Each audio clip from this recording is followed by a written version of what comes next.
اگر امام صاحب فجر کی سنتیں پڑھے بغیر فجر کی جماعت کروا دیں، مثلا جماعت کے عین وقت پر مسجد میں پہنچیں اور ابھی سنتیں ادا نہیں کی تھی لیکن مقتدیوں کے انتظار کرنے کی وجہ سے جماعت کروا دیں تو اس نماز کا کیا حکم ہوگا؟ اور اسی طرح سنت ظہر پڑھے بغیر جماعت کروا دیں تو کیا حکم ہوگا؟ بسم اللہ الرحمن الرحیم۔ الجواب بعون الملک الوہاب۔ اگر وقت میں اتنی گنجائش ہو کہ سنتیں ادا کرنے کے بعد نماز کا وقت ختم ہونے سے پہلے فرض بھی ادا کر لیے جائیں گے تو ایسی صورت میں امام صاحب کے لیے تاکید ہے وہ پہلے فجر و ظہر کی سنتیں ادا کریں اور پھر جماعت کروائیں۔ احادیث طیبہ میں سنن فجر کی بہت تاکید بیان کی گئی ہے، حتیٰ کہ اس تاکید کی وجہ سے انہیں وجوب کے قریب قرار دیا گیا ہے۔ اور ظہر کی سنتیں بھی مؤکد ہیں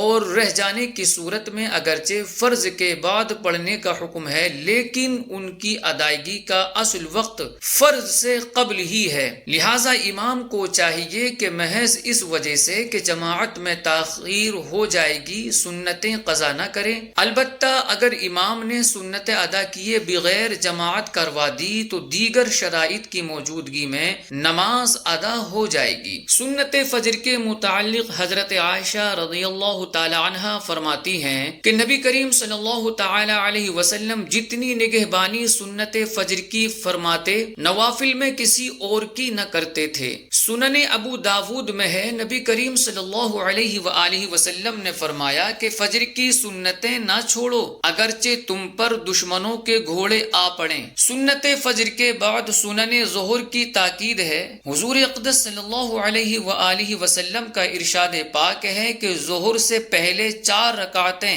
جن کے درمیان سلام نہ پھیرا جائے ان کے لیے آسمان کے دروازے کھول دیے جاتے ہیں۔ در مختار میں ہے کہ سنن میں بالاتفاق سب سے زیادہ تاکید سنت فجر کی ہے، پھر اصح قول کے مطابق ظہر سے قبل 4 سنت کی تاکید ہے۔ فتاوی امجدیہ میں ہے کہ اگر اتنا وقت باقی ہے کہ سنت پڑھ لینے کے بعد فرض ادا کر لے گا تو سنتوں کے پڑھنے کے بعد نماز پڑھائے۔ فجر کی سنت کا تأکد بہت زیادہ ہے، یہاں تک کہ قریب وجوب ہے، بلکہ بعض فقہا اس کے وجوب کے قائل ہیں۔ اگر سنت فجر بغیر پڑھے ہوئے امامت کرے تو اس کا ترک لازم آئے گا کہ اب اس کی قضا بھی نہیں، اور بلا شبہ بغیر عذر سنت فجر کا ترک اساءت ہے۔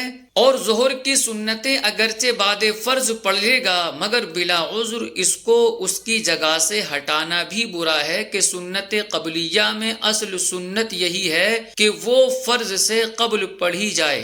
جماعت قائم ہو چکنے کے بعد مقتدی کا جماعت میں مشغول ہونا اور سنت کا مؤخر کرنا عذر شرعی کی وجہ سے ہے، مگر بلا وجہ امام کا مؤخر کرنا سنت کے خلاف ہے۔ واللہ اعلم۔ تبارک و تعالی ورسولہ عالم۔ صلی اللہ علیہ وسلم۔